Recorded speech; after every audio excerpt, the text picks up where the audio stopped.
Di sudut tenggara Pulau Flores, Nusa Tenggara Timur, berdirilah dua gunung megah yang seolah menjaga rahasia alam dan budaya ribuan tahun. Mereka adalah Gunung Lewotobi laki-laki dan Gunung Lewotobi perempuan, dikenal oleh masyarakat setempat sebagai pasangan abadi, suami dan istri yang terpisah jarak 2 km saja.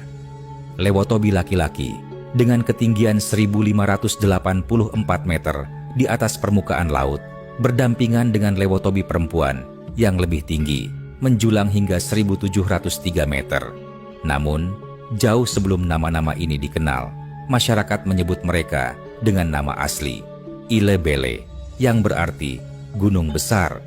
Di balik keindahan alamnya, tersimpan legenda yang hidup di hati masyarakat Flores Timur. Sebuah kisah tentang dua keluarga, Puka dan Tobi, yang menjadi asal-usul gunung kembar ini. Pada masa lampau, di dataran subur di bawah Ilebele, hiduplah dua pasangan suami istri yang saling bertetangga. Puka, seorang lelaki gagah berjiwa pemimpin, dan istrinya yang tengah mengandung, tinggal berdampingan dengan Tobi, seorang pria bijaksana dan penuh kasih, bersama istrinya yang juga menanti kelahiran buah hati. Mereka hidup rukun, saling membantu dalam mengolah tanah dan menjaga harmoni dengan alam. Gunung Ilebele yang menjulang tinggi di kejauhan menjadi saksi bisu atas kehidupan mereka, seolah menjadi pelindung yang diam namun penuh kuasa.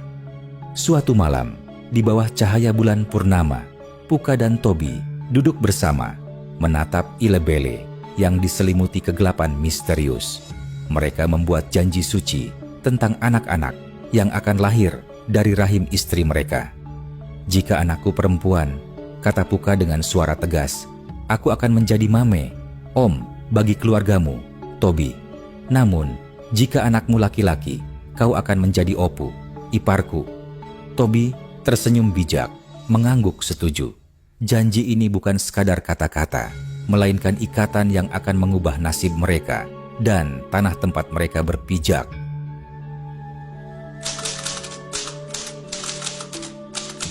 Hari-hari berlalu, dan akhirnya kedua istri melahirkan.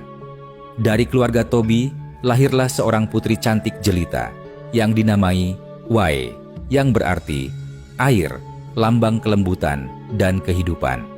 Sementara itu, dari keluarga Puka, lahirlah seorang putra tampan dan kuat yang diberi nama Lake, yang berarti lelaki, simbol kekuatan dan keberanian. Sesuai janji, Puka menjadi mame bagi Wae, sementara Tobi menjadi opu bagi Lake. Namun, kebahagiaan ini tak bertahan lama. Perselisihan mulai muncul, seperti awan gelap yang perlahan menutupi sinar matahari. Puka, dengan sifatnya yang ambisius, ingin menunjukkan bahwa keluarganya lebih unggul. Ia mulai membangun sebuah bukit dari pasir dan batu di ladangnya, bertekad menjadikannya tanda kebesaran keluarganya. "Aku akan membuktikan bahwa Lake, putraku, adalah pewaris sejati tanah ini," katanya dengan nada penuh semangat. Tobi, yang lebih tenang dan rendah hati, hanya menggelengkan kepala. "Puka, kita bersaudara, bukan musuh. Mengapa kau membiarkan keangkuhan memisahkan kita?" Namun, kata-kata bijak Tobi tak mampu meredam api ambisi di hati Puka. Bukit yang dibangun Puka semakin tinggi, namun alam seolah tak merestuinya. Hujan deras turun, angin kencang menghantam, dan tanah yang ia susun runtuh berulang kali. Puka tak menyerah. Ia terus bekerja hingga rambutnya memutih dan tangannya penuh luka. Sementara itu, di keluarga Tobi, Wae tumbuh menjadi gadis yang lembut dan penuh kasih. Namun ia sering menatap bukit Puka dengan rasa takut. Ia merasakan getaran aneh dari Ilebele, seolah gunung itu hidup dan marah.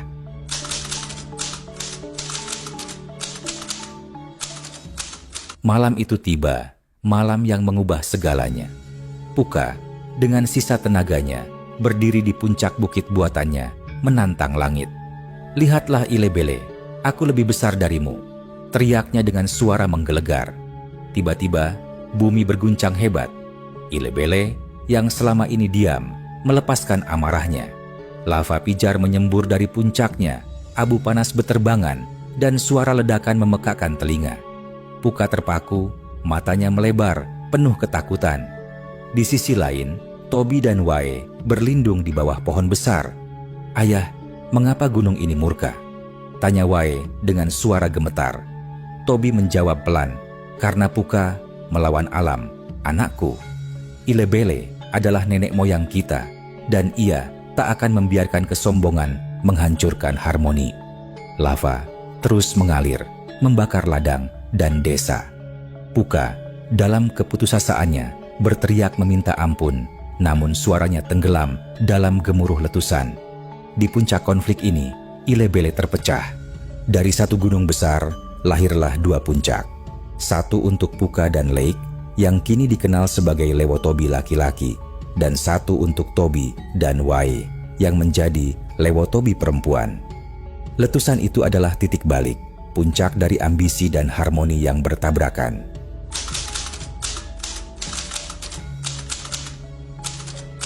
Setelah amarah Ilebele reda, keheningan menyelimuti Flores Timur. Puka, yang selamat dari letusan, jatuh tersungkur di kaki bukitnya yang kini rata dengan tanah. Ia menatap Lewotobi laki-laki dengan pandangan kosong, menyadari kesalahannya.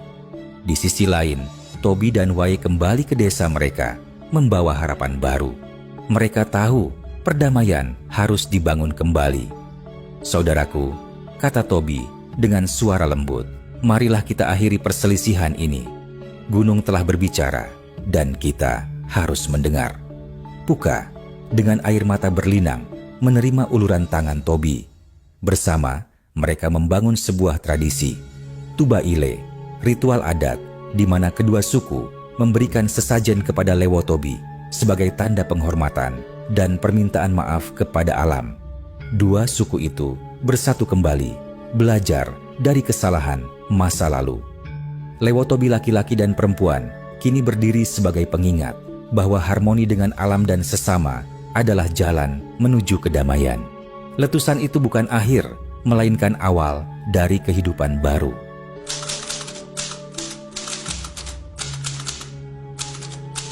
Hingga kini, kisah Gunung Lewotobi hidup dalam cerita rakyat dan ritual Tuba Ile yang masih dilestarikan oleh suku Puka dan Toby.